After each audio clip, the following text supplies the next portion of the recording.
In today's video, I am going to be attempting to repair an old Nintendo 64.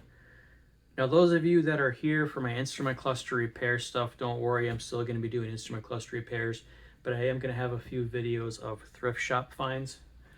So this is one I picked up from a thrift shop probably like 15 years ago, before the whole retro video game thing started going crazy. So I think I only paid like $10 for it. And at the time I got it, it did work. Put it away in storage and pulled it out recently, and it had no video. So this unit had already been diagnosed, or I already found the problem, and it's one of the video decoding chips, U4. I'm not exactly sure what its function is, but this unit had audio but no video, so the games were loading and working and you could hear the audio. And I had my original Nintendo 64 that I stole U4 out of, put it in here, confirmed everything was back to normal, but then had to take that chip back out to put it in my original Nintendo 64. So I was on the hunt for this replacement chip, and I couldn't find anyone that would sell just the chip. So I did the next best thing, went to eBay and did a search for Nintendo 64 console and organized it in the lowest price first and bought the cheapest Nintendo 64 on eBay at the time. And here we have this guy here. Now this has some physical damage and the reset button is stuck. So between these two units, I'm hoping to make one good one. I'll either steal the chip out of here to use it in this board to complete this one, or if I just need to unstick the reset button, maybe I'll use this main board. Oh, there is a bit of something loose rattling around in there, and the seller didn't show the cartridge slot open, and there is a little bit of liquid damage possibly. It's just a little bit of corrosion on that connector, so maybe there's some liquid damage going on here, but hopefully between these two units I can get one good one. And if I do have success, I bought some AliExpress goodies. I have, gotta get the cat out of the way, he's in my box. I have a new plastic case in green, Mountain Dew green, and then I also have an RGB mod. Here's the board right in here. It came with the cables also, but this all depends on the board revision inside of here, because Nintendo used a couple different printed circuit board layouts, and the video output section has changed. So this might be a completely different board with uncompatible parts, and if that's the case, hopefully I can fix this. But the next step is just take this apart. We'll see what's rattling around in there and see how bad the liquid corrosion damage is.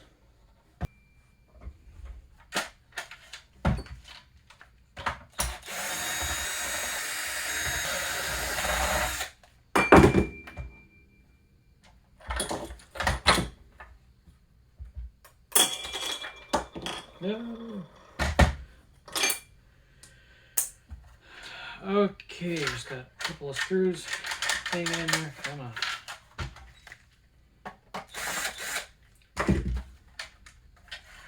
Okay, that's the final screw. Let's see what this looks like on the inside, and let's see what's rattling around in there. Oh, I've got some cobwebs in there. I think the reset button is bent at an angle just a little bit. Come on, what's in there? Is that... Oh. Oh, it's under the board. I have to continue taking it apart to find out what's loose. All right, let's go.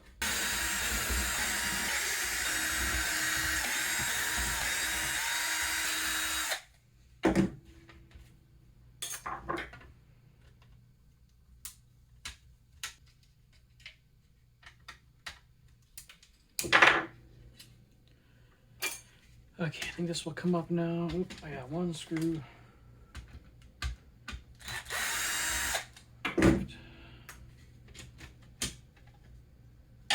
Oh, look at that. I'm a penny richer.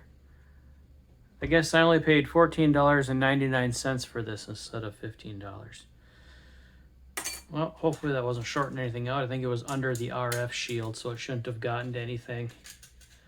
That's funny. Some little kid somewhere shoved a penny. Oh, dead bugs in here, and then years later I found it. So the damage, the break in the plastic was right above the reset, and I'm glad to see the board isn't cracked. It looks actually good. There's no corrosion on this side. I will continue. Maybe I don't need to continue taking it apart. Maybe I should just test it the way it is. Yes, kitty, I see you. Do you want to eat these bugs? Maybe I'll just test it the way it is. Doesn't look that bad.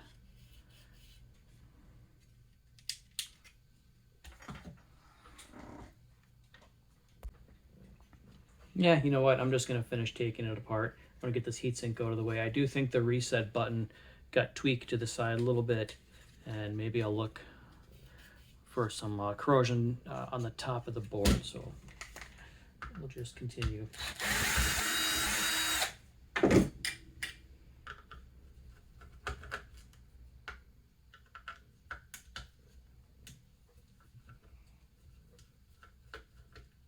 Okay, I think this assembly will come up. Yes. All right. Yeah. Okay, so this is a different video. Oh, there's all kinds of, I don't know, bug juice or something on those chips. So I'm definitely gonna have to clean this with some rubbing alcohol. Got some creatures that were decomposing. This does have a different video out section, so I won't be able to RGB mod this one. That's a bit of a bummer, but give this thing clean and see if it works.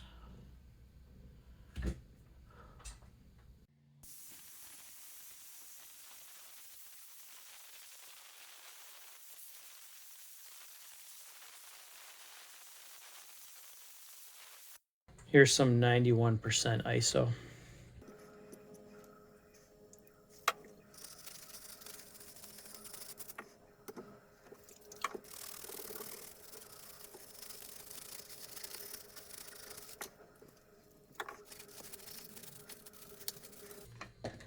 There might be one pin that's questionable, maybe a couple over here. I'll pull this up under the microscope one more time after the cleaning and see if I have to do any rework on those pins. And yes, I accidentally washed off, I think that was a date code or something that was stamped there. Yeah, it's gone forever now. Oh well.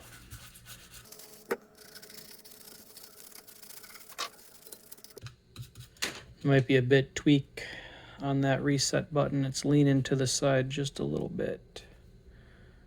Solder joint looks okay. It's just mechanically a little tweaked. I'm just gonna finish scrubbing this down and blow it off one more time to dry it out and give it a chance to dry out, and then we'll try it.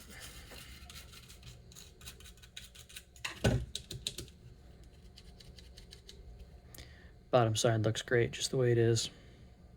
I think this pulls out too, maybe? Nah. Yeah, no, that's soldered in, isn't it? That can stay.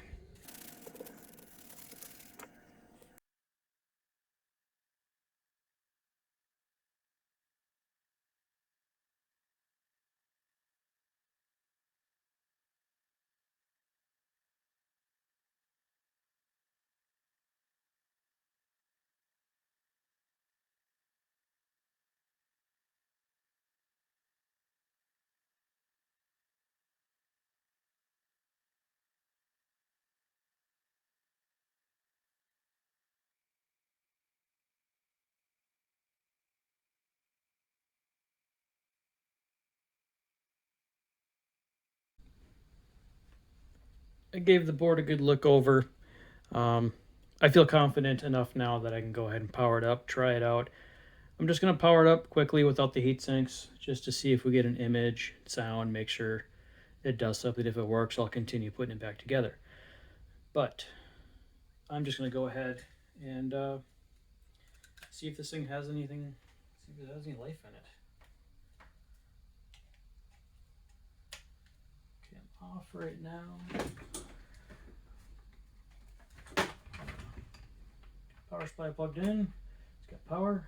It's got video. Let's randomly select a game, and we're going to try Perfect Dark. I think that requires the expansion pack, but I don't care. I just want to see if we get some sort of video. It should give us a message saying this game requires the RAM pack or whatever. But let's just load it up. Got a red light and no video.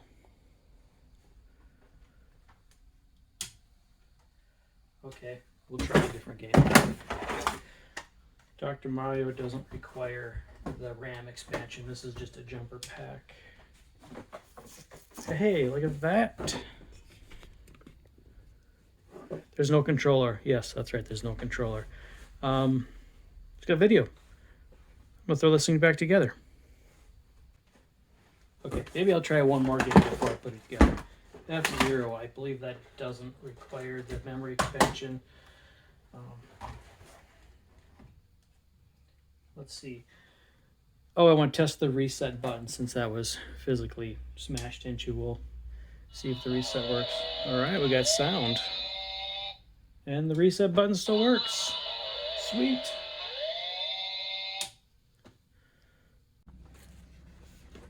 So I've decided, since this board is not moddable, since I can't do the RGB mod, I'm just going to build it back to normal factory spec. And I'm going to save the Mountain Dew semi-clear transparent case for my next Nintendo project, which is hopefully the one that I originally bought this for. So if anybody knows where I can buy that U4 chip, please let me know so I can save the first Nintendo 64. But this one, I'm still quite pleased. Gave the plastics a bath, and I'm going to use the cover from my other broken Nintendo. We don't have the damaged reset button on this one. But let me finish this thing up.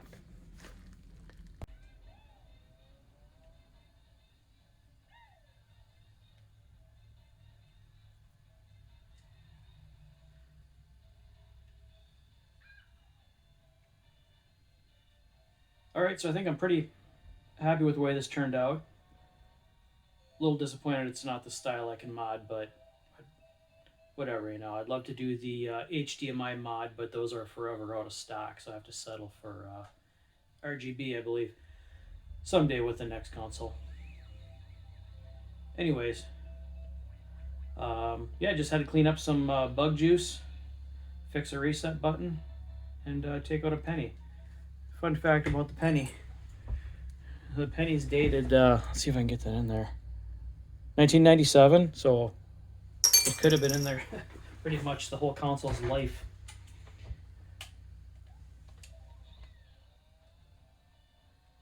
Anyways, thanks for watching, and we'll see you next time.